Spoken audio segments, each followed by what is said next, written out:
사랑이 많으신 하나님, 이 세상에서의 새로운 한 주를 시작하는 오늘 주님의 인도하심에 이끌려 기도의 자리로 나와왔습니다. 주님께서 우리를 불러주셨사오니 우리에게 은혜와 사랑을 부어주시고 이 기도의 시간을 통하여서 주님의 음성을 들려주시옵소서. 우리를 이 땅에 보내신 주님의 뜻을 알길 원합니다. 주님의 나라를 확장하고 주님을 기뻐하는 우리의 삶이 되기를 소망합니다. 그러기 위해서는 주님의 은혜와 능력이 우리에게 필요합니다. 악하고 또 죄악으로 가득한 이 세상 가운데에서 살아가려면 주님이 우리와 동행해 주셔야 하겠습니다. 이 시간 우리의 손을 들고 우리의 입을 벌리오니 주님의 넘치는 은혜를 부어 주시옵소서. 우리에게 주님의 능력을 더하여 주시옵시고 또 주님의 은혜를 부어 주셔서 이 세상 가운데에서 승리하게 하여 주시옵시고 능치 못함이 없는 주님을 경험하게 하여 주시옵소서. 이 세상을 살아가는 우리의 삶에 참으로 눈물이 마르지 않을 날이 없습니다. 우리를 향해 엄습하는 상황들, 또 사람들의 틈 속에서 우리는 그것들의 마음을 빼앗기지 않고 오직 주님만 의지하게 하여 주시옵소서.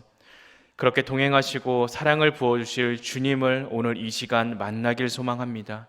임재하셔서 우리와 함께하여 주시옵소서.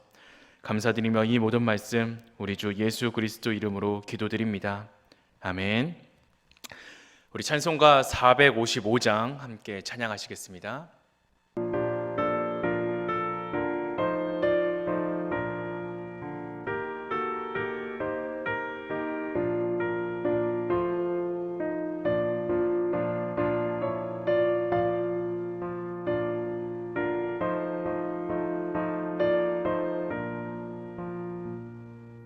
주님의 마음을 못 받는 자, 그 맘에 평강이 자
오늘 함께 보실 말씀은 고린도후서 1장 23절로 2장 11절까지의 말씀입니다.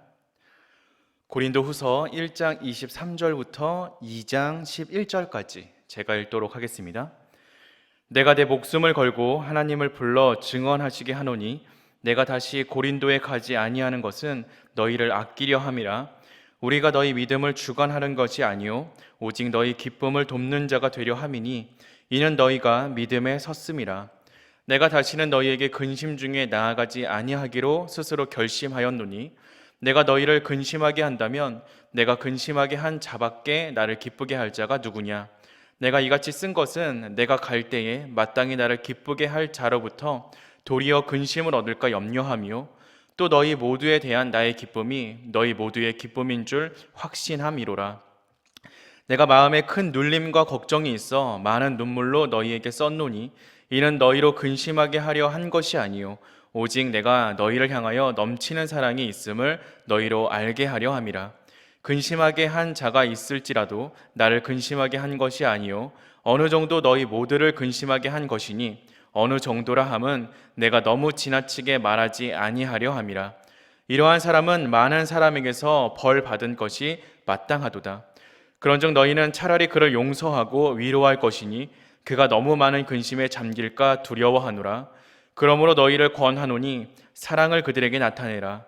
너희가 범사에 순종하는지 그 증거를 알고자 하여 내가 이것을 너희에게 썼노라. 너희가 무슨 일에든지 누구를 용서하면 나도 그리하고 내가 만일 용서한 일이 있으면 용서한 그것을 너희를 위하여 그리스도 앞에서 한 것이니 이는 우리로 사탄에게 속지 않게 하려 함이라. 우리는 그 계책을 알지 못하는 바가 아니로라. 아멘. 우리가 교회 안에서 함께 신앙생활을 하다 보면 어떤 성도의 죄와 허물이 드러나는 경우가 종종 있습니다.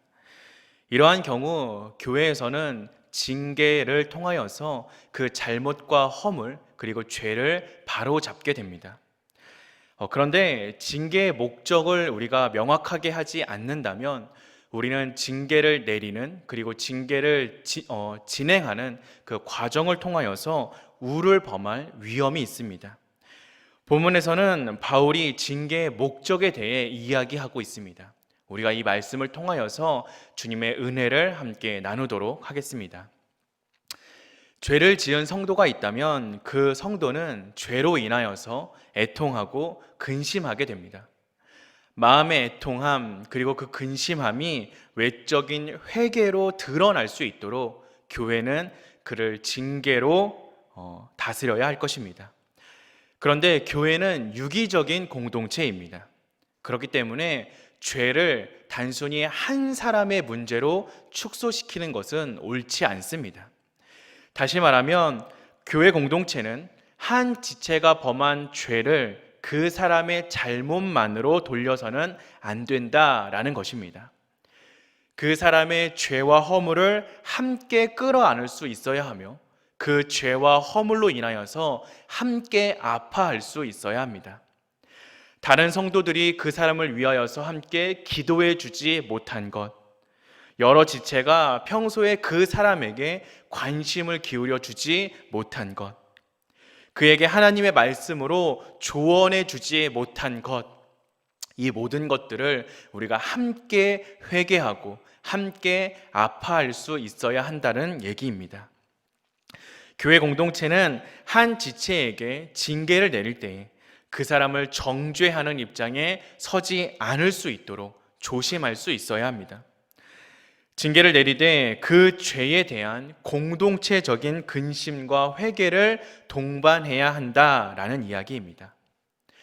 바울은 말씀을 통하여서 죄를 짓고 근심하는 지체를 교회가 용서하고 또 교회가 함께 위로해 주어야 한다라고 이야기하며 행여 지나치게 낙심하여서 그 사람의 영혼이 상하지 않을 수 있도록 배려해 줄 수 있어야 된다라고 가르치고 있습니다.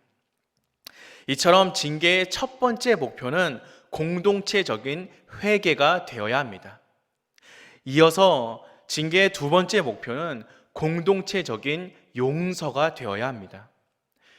교회 안에서 내리는 징계는 결단코 정죄를 목적으로 하지 않고 있습니다.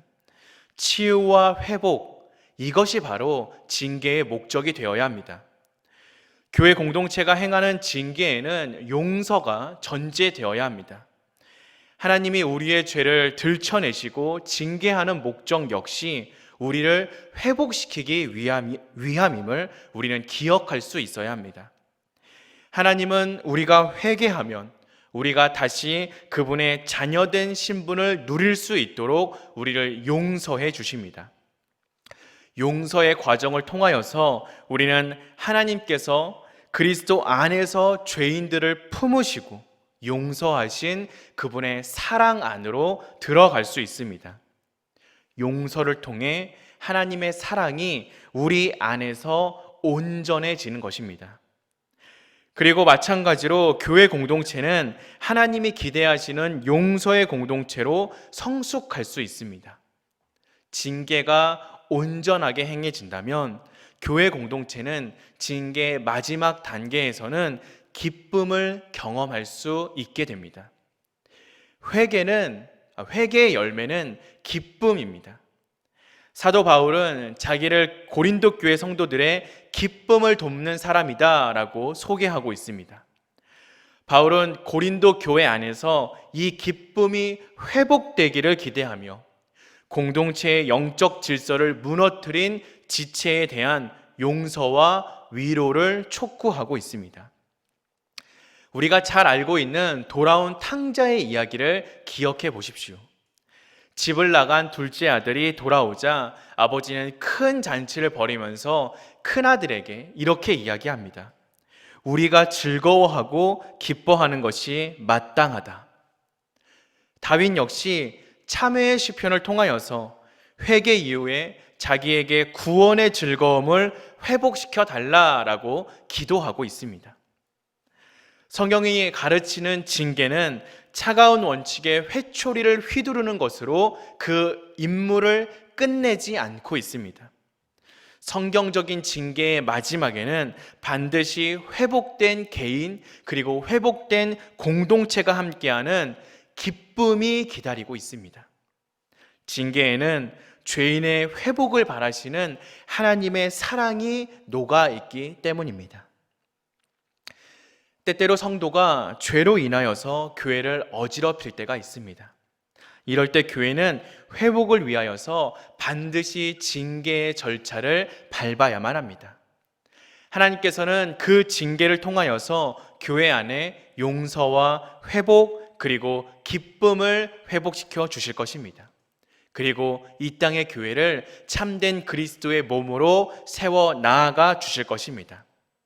교회를 향한 하나님의 뜻을 기억하고 하나님의 사랑을 나누고 자신의 죄를 돌아보며 하나님께서 주시는 기쁨으로 무장하는 우리가 될 수 있어야 합니다. 오늘 이 기도의 시간을 통하여서 우리의 삶을 돌아보며 혹 우리가 하나님 앞에 내려놓아야 하는 죄가 있지는 않은지, 혹 우리가 사랑과 용서로 감싸야 하는 우리 주변의 지체가 있지는 않은지, 우리가 함께 마음을 모아 이 공동체를 위하여, 이 정륜교회를 위하여 기도하는 시간이 되기를 주님의 이름으로 소망합니다. 우리 함께 말씀 붙잡고 기도하겠습니다. 사랑이 많으신 하나님, 오늘도 우리에게 주님의 말씀을 더하심에 감사를 드립니다. 교회 안에 징계가 있듯이 우리의 마음에서 늘 우리를 지켜보시고 꾸짖으시는 성령님의 음성에 귀 기울일 수 있는 우리가 되게 하여 주시옵소서. 교회의 징계를 허락하심은 회개와 용서, 기쁨을 회복시키기 위함임을 기억합니다. 오직 주님의 몸된 교회를 세워가기 위함임을 우리가 기억합니다. 마찬가지로 우리의 삶의 회개와 기쁨이 회복되어 내가 주님의 몸된 교회로 세워져 나아가는 주님의 자녀들이 다 될 수 있도록 주님께서 인도하여 주시옵소서. 그를 통하여 항상 주님과 동행하는 기쁨을 소유하는 우리가 될 수 있도록 주님께서 지켜 주시옵소서. 항상 말씀으로 우리와 동행하시고 붙잡아 주시고 인도하여 주실 것을 믿고 의지합니다. 우리의 삶을 돌아보고 우리의 죄를 내려놓을 수 있는 주님의 귀한 자녀들이 다 될 수 있도록 붙잡으시고 인도하여 주시옵소서. 감사드리며 이 모든 말씀 우리 주 예수 그리스도 이름으로 기도드립니다. 아멘. 우리 주기도문 하심으로 예배 마치도록 하겠습니다. 하늘에 계신 우리 아버지여, 이름이 거룩히 여김을 받으시오며 나라가 임하시오며 뜻이 하늘에서 이루어진 것 같이 땅에서도 이루어지이다.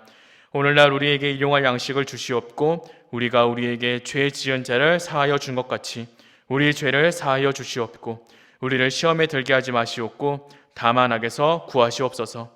대개 나라와 권세와 영광이 아버지께 영원히 있사옵나이다. 아멘.